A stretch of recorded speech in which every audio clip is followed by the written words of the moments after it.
Putain, mais c'est génial, quoi. Si je marche lentement, en fait, je vais perdre du gras. Stylé. Excellent.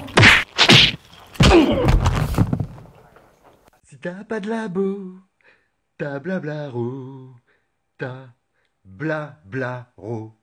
Ah, Didier, j'en peux plus. Qu'est-ce qui se passe encore?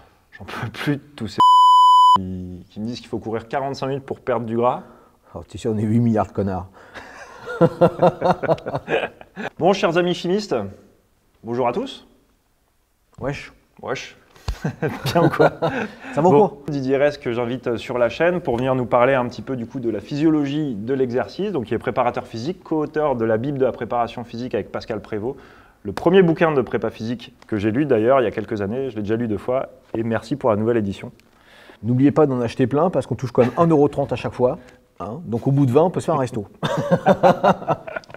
On a déjà fait une première vidéo pour casser tous les mythes qu'il y avait autour de l'acide lactique et du lactate. Donc là, on enchaîne sur un deuxième sujet, on va plutôt parler du gras.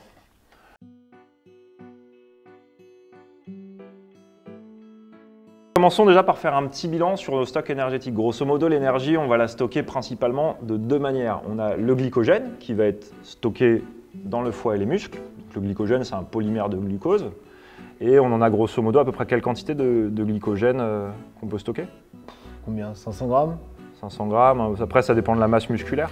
À partir du moment où tu dis dans 1 gramme de glycogène, tu as 4 kilocalories. Si on a déjà 500 grammes de glycogène, on est à 2000 calories. Voilà. Si vous êtes à 1 gramme de glycogène, vous êtes déjà à 4000, c'est-à-dire plus d'énergie que ce qu'il faut pour courir un marathon.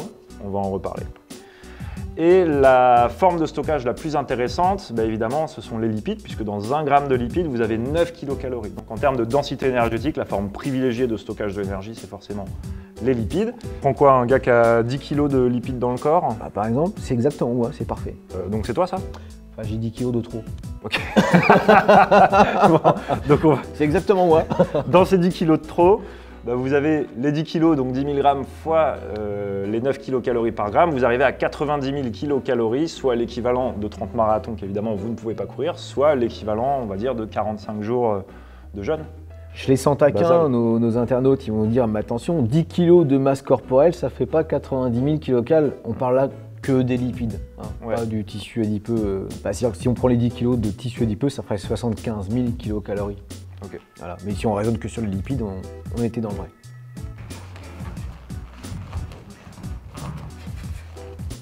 Par rapport aux réserves d'énergie dans les lipides, 90 000 kilocalories, c'est juste pour illustrer que c'est titanesque la réserve d'énergie que vous avez. Mais évidemment que le corps, vous voyez, même quand vous courez un marathon, ce qu'il va aller chercher comme énergie par rapport au total, c'est pas beaucoup.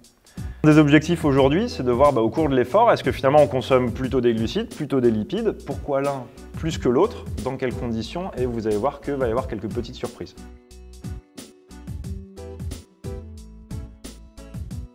Alors maintenant, on a vu les stocks d'énergie. Au niveau de la mobilisation de ces stocks d'énergie, grosso modo pour le métabolisme des glucides, les substrats principaux sont le glucose et le glycogène. Donc le glycogène, polymère de glucose, qui va être découpé clouc, clouc, clouc, pour libérer des unités glycosiles qui vont pouvoir être consommées. Du côté des lipides, vous allez avoir dans un premier temps la lipolyse, c'est-à-dire la libération d'acides gras et de glycérol dans le sang. Et puis même chose, la bêta-oxydation va permettre de découper les acides gras, qui va nous donner ensuite de l'acétylcoenzyme A, et ça va partir dans le cycle de Krebs et la chaîne respiratoire. Je fais gaffe parce que tu sors ton cacana.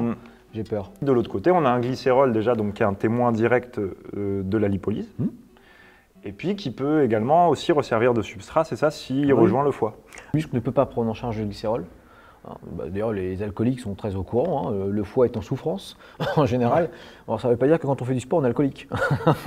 On utilise le glycérol, mais le foie va très bien, il arrive à gérer ça. Effectivement, le foie va traiter ça, et puis ça redeviendra à un moment donné une glycolyse dans plusieurs cellules. En tout cas, on a un marqueur direct de l'utilisation des lipides à l'exercice.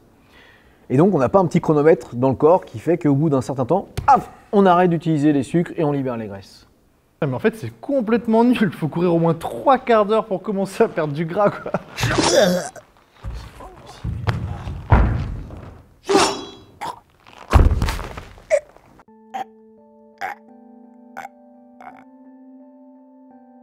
On va parler d'une idée que tout le monde a entendue, à savoir qu'il faut courir 45 minutes pour brûler de la graisse. Eh oui, au moins. Voilà, au moins. Parce qu'à 44 minutes, il s'est rien passé. D'où ça vient cette connerie alors? Alors d'où ça vient? Ça a été compliqué de savoir d'où ça venait.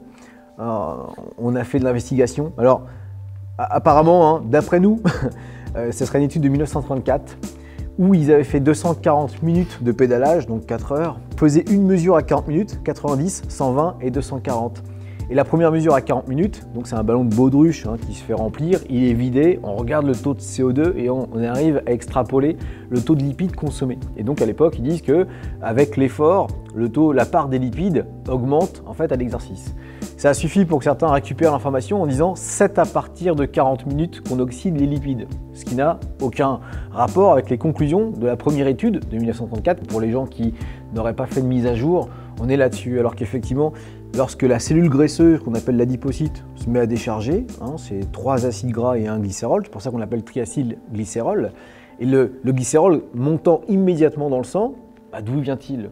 Mystère, finalement de la lipolyse, donc de la mobilisation des graisses, pas encore de leur utilisation, c'est juste de la mobilisation, mais ça c'est instantané, il n'y a pas de latence. Donc il n'y a pas 40 minutes.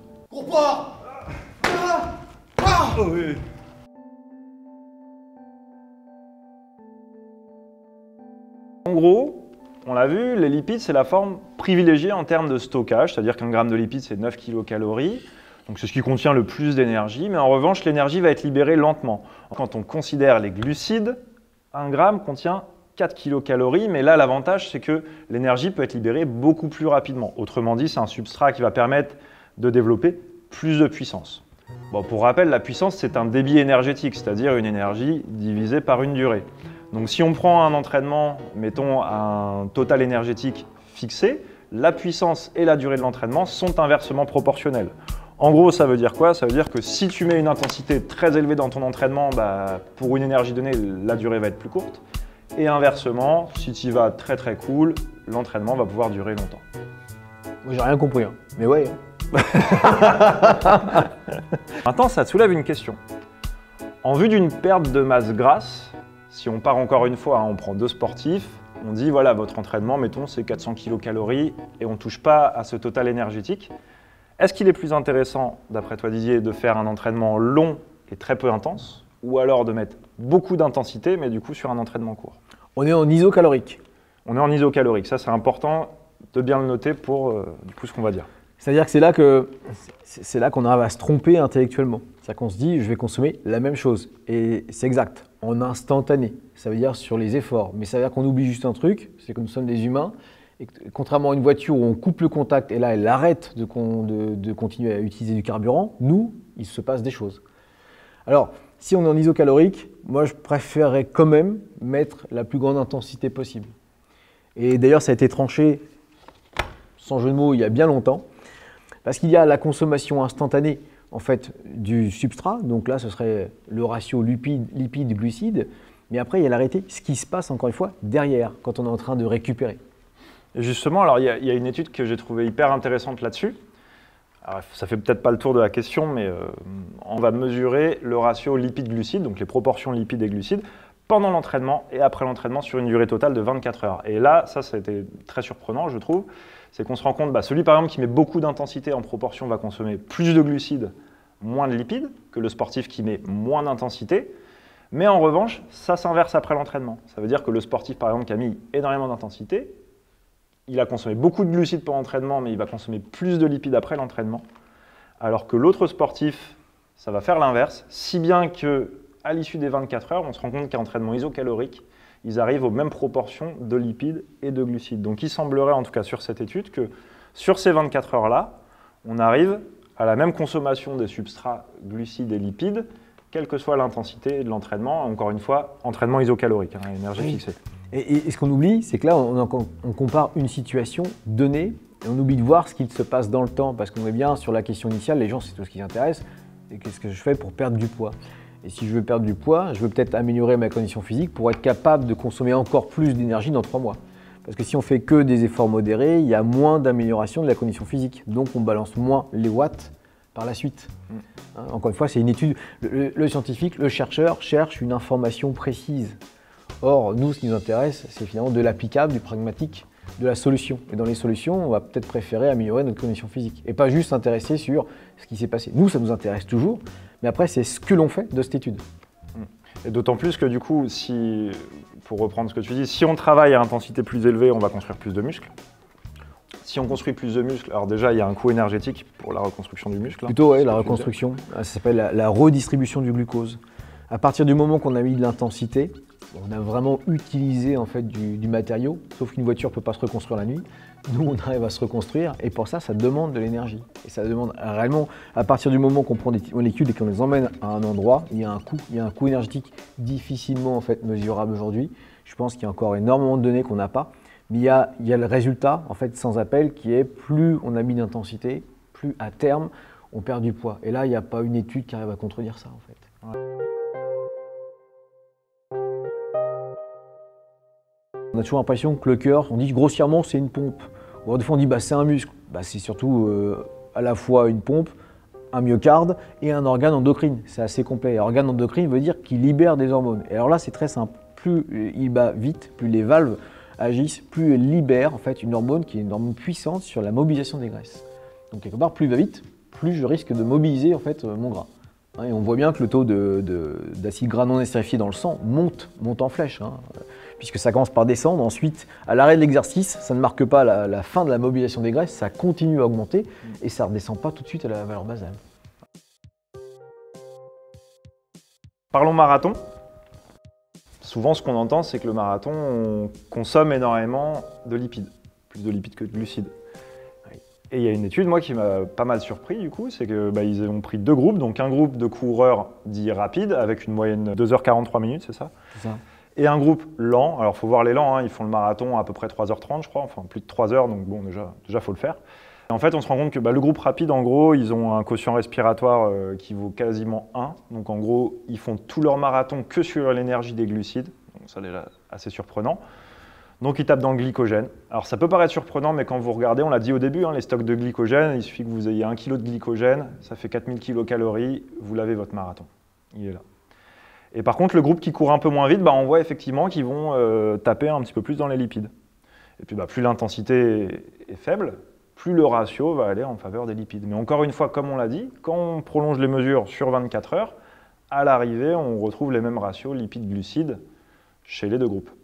Mais il faut se dire que ces gens-là, qui vont faire le marathon en 2h30 et un petit peu plus, ne le font pas lentement, donc sont entraînés pour. Et l'idée, c'est pas de courir le marathon le plus longtemps possible. C'est au contraire de le courir le plus vite, le plus fort possible, afin que ça dure le moins longtemps. Ce qui nous permet déjà de comprendre l'endurance. L'endurance, ce n'est pas la capacité à durer le plus longtemps possible, mais c'est mettre la plus grande intensité possible sur un temps donné ou une distance donnée. Et là, en l'occurrence, on a une distance, 42 km, 195. Et comme ils ne partent pas en petit footing, parce que ce n'est pas un petit training, mais une performance qui va être faite, on met le plus haut débit possible.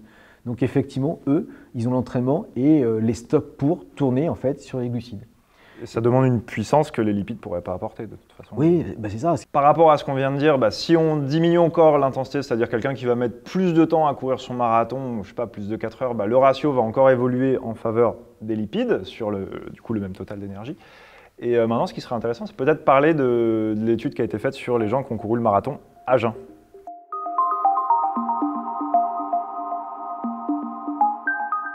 Oui, et d'ailleurs le à jeun, parce que c'est aussi dans l'esprit des gens, c'est je suis à jeun. Mais à jeun, ça veut dire quoi? C'est-à-dire que je n'ai pas mangé depuis hier soir. Et j'ai fait quoi depuis hier soir? J'ai dormi. Donc je n'ai pas consommé non plus une quantité d'énergie phénoménale. Ce qui fait que le matin, finalement, c'est pas comme si ça faisait 3 jours qu'on n'avait pas mangé. Et c'était intéressant de se dire que c'est à ce moment-là qu'ils ont demandé de faire un marathon et sans recharge glucidique. C'est-à-dire que pendant l'effort, contrairement à des marathoniens ou semi-marathoniens qui souvent font des petites recharges avec des petites ampoules, des petits gels. Alors, je ne parle pas du meilleur qui va carburer, mais pas de recharge glucidique, ils sont à jeun afin de favoriser la lipolyse et ils s'étaient rendu compte qu'ils avaient un QR de 1. Donc finalement, ça n'avait rien favorisé du tout. Encore une fois, finalement, être à jeun, est-ce que ça permet d'utiliser plus de lipides? C'est fragile, ça dépend de l'intensité qu'on va mettre et du niveau d'entraînement. Et même si ça le faisait, j'aurais envie de dire que ça reviendrait au même. Et pour certaines personnes, pas assez entraînées, qui ne sont pas habituées aussi à ne pas déjeuner, ça peut les stresser, ils vont mettre moins d'intensité dans leur travail. Pour l'instant, il n'y a rien qui prouve le côté intéressant de courir à jeun afin de favoriser une perte de poids. Moi, je garde ça pour le sportif qui, lui, veut se mettre dans un état de fatigue. Dire, je veux être à jeun, je veux justement me mettre dans un état de pénibilité. Ça, je le comprends, hein, pour s'améliorer en endurance. Mais pour de la perte de poids, moi, je préfère qu'on balance les watts. Ouais.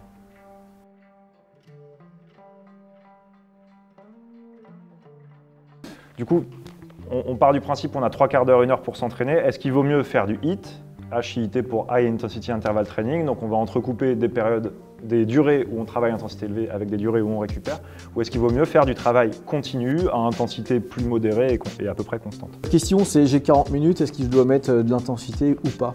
Alors, restons pragmatiques, terre à terre. Mettez le maximum d'intensité, mais qui vous laisse dans une zone sécuritaire. Parce que tout le monde n'a pas que 20 ou 25 ans, il y a des gens de 40, 50 ans et plus. Et s'ils arrivent et qu'on met tout de suite les watts sur des gens qui ont la tension artérielle, qui sont peut-être coronariens, qui ne le savent même pas, qui ont du diabète, il y a tellement de maladies chroniques, ah mais vous les mettez finalement, mais réellement en danger. Et s'ils n'ont rien eu sur le coup, il est possible qu'ils aient un souci chez eux. Et là, on a une responsabilité. Donc déjà, c'est la plus haute intensité possible, en restant sécuritaire. Donc il y a aussi une progression avant de faire du HIIT. Et le modéré a toujours sa place. Ça, il ne faut vraiment pas l'oublier. Maintenant, si on tranche tout de suite, mieux vaut mettre la plus grande intensité possible hein, sur le temps qui est imparti. C'est le plus intéressant. Mieux consommer 750 kcal que 300. On va augmenter sa température corporelle, ce qui fait que ça donne moins faim. Ça diminue l'appétit, alors que l'effort modéré, lui, ne le coupe pas. Quand vous sortez de la piscine, vous avez faim. On va nager un petit peu, on a la dalle. Parce qu'on s'est refroidi, on est à 27 degrés en fait dans l'eau, et nous on est à 37, donc on n'arrête pas d'envoyer de la chaleur. Que quand vous passez de 37 à du 41 degrés, vous n'avez pas envie de prendre des aliments qui vont encore augmenter la température corporelle due à la digestion. Donc le corps en fait diminue l'appétit. C'est un des aspects intéressants en fait de l'intermittent.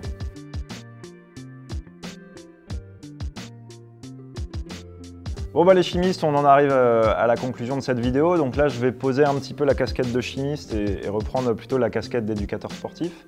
Finalement, on a souvent la question, c'est quoi le meilleur sport si je veux perdre de la graisse, être en bonne santé, etc.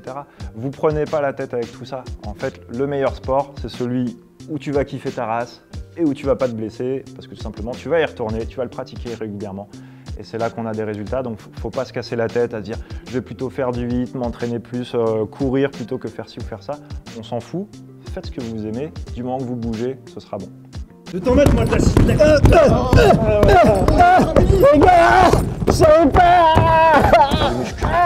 Alors, je voulais faire une petite conclusion qui me tenait à cœur, parce que, à savoir que le sport aujourd'hui est considéré comme un médicament officiellement. C'est-à-dire que ça fait 20 ans que nous on le dit dans le sport, mais on n'avait pas le droit parce que les médecins nous tombaient dessus. Si vous tapez Haute Autorité de Santé, HAS, vous aurez en fait la présidente qui, en octobre ou novembre 2018, fait une petite vidéo de présentation en disant le sport est considéré comme un médicament. C'est le plus puissant en fait, facteur de santé. Le sport et même on pourrait dire l'activité physique. Et ce que tu as dit, faites quelque chose au moins qui vous fait dépenser de l'énergie.